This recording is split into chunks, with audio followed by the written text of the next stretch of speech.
अरे हाँ? आंटी, आप क्या कर रही हैं? कम से कम आज के दिन तो छुट्टी कर लेती। नहीं, ये मुमकिन नहीं। वो एक अलग बात थी। ये सारा काम करना मेरी जिम्मेदारी है।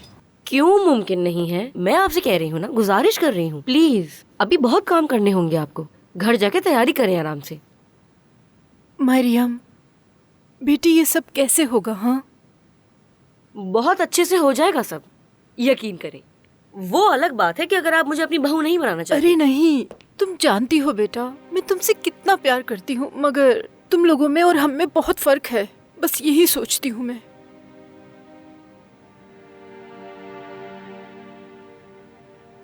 बात सुने मेरी। देखिए आंटी, मैंने आप लोगों से कहीं ज्यादा बुरे दिन देखे हैं। क्या आप कभी अपनी जिंदगी में लगातार 3 दिन तक भूखी रही हैं क्या? मेरा बचपन ऐसा ही गुजरा है।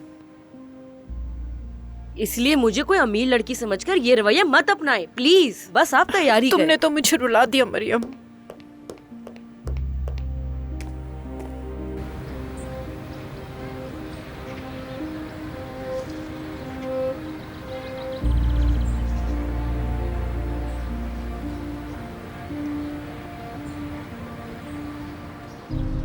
खाओ इसे, देखो कितना मजे का है।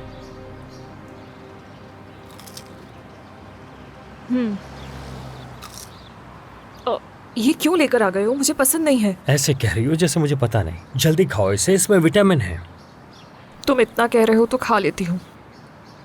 अम्मी, जब आप दोनों की सुलह हो चुकी है तो फिर हम अलग क्यों रह रहे हैं? बेटा, बाबा अभी आए हैं, इतना जल्दी थोड़ी सब कुछ हो जाएगा। ये बात छोड़े, मेरी बात का जवाब दें। हम अब भी अलग अलग क्यों रह रहे हैं? क्योंकि हम बेटा, क्योंकि हमने अभी सुलह की है इसलिए थोड़ा एहतियात कर रहे हैं। और ये एहतियात इसलिए कि कहीं हम पुरानी बातों पे उलझे ना। ऐसा ही है। यानी आप एक दूसरे को थोड़ा और वक्त देना चाहते हैं? हाँ, बिल्कुल ऐसा कह सकते हैं। लेकिन देखो, हम फिर भी सब साथ हैं, कोई मसला नहीं है। हाँ, ये भी ठीक है।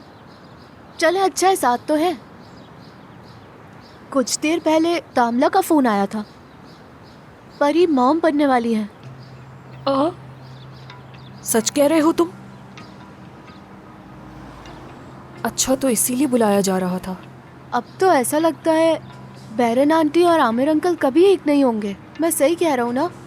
लेकिन अब आप बाबा के साथ ही रहिएगा, मैं बता रहा हूँ, वरना मैं नाराज हो जाऊंगा। इस तरह की बातें क्यों कर रहे हो तुम? मैं बता रहा हूँ आपको, बाद में आकर शिकायत मत कीजिएगा। मुझे भूख लग रही है, किचन में जा रहा हूँ मैं। क्या इसने एलित के बारे में कुछ सुना है क्या? नहीं, इसे उसके बारे में कुछ पता नहीं। मैंने तो आज तक इसके सामने कभी उससे बात ही नहीं की। इसीलिए कहते हैं जो सच हो वही बताना चाहिए, वरना इसके दिमाग पर गहरा असर पड़ेगा। इसलिए हमें एहतियात करनी होगी। बिल्कुल सही। वैसे एक बात तो है, दिमाग तो मेरा भी कुछ उलझा हुआ है इन बातों से। आहू, पहले ये ऑपरेशन हो जाए, फिर ठीक तरह से हम बात कर लेंगे, ठीक है? अभी मत सोचो इस बारे में। इसका मतलब मैं अपने ऑपरेशन के दौरान ही इस दुनिया से चली गई तो मुझे तो हकीकत मालूम नहीं होगी ना। हाँ मेरे अल्लाह, तुम ऐसा क्यों सोच रही हो? खतरे की कोई बात नहीं है। देखो सलीम, एक इमरजेंसी कांटेक्ट होता है। मेरी कांटेक्ट लिस्ट में तुम पहले नंबर पे हो, जानते हो ना?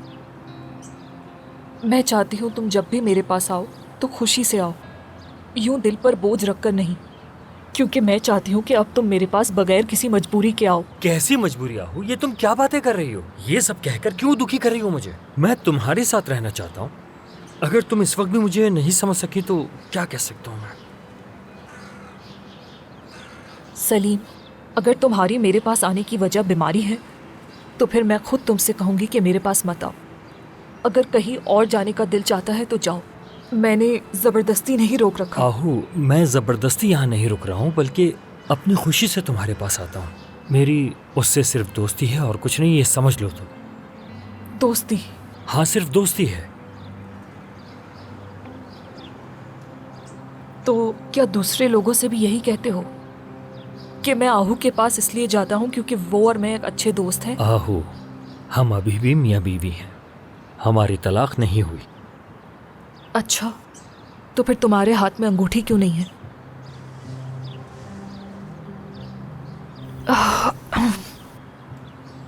सलीम, जब मैं ऑपरेशन थिएटर में होंगी तो बाहर इंतज़ार करने वाला मेरा शौहर होगा या फिर मेरा दोस्त होगा? मुझे साफ साफ बता दो। जो हकीकत है वही बताना। मैं खुद को संभाल लूंगी सलीम, क्योंकि अब इतना सब्र तो मेरे अंदर आ चुका है। अम्मी, आप आकर चिकन को गरम कर देंगी प्लीज? रुको, मैं आ रही हूँ।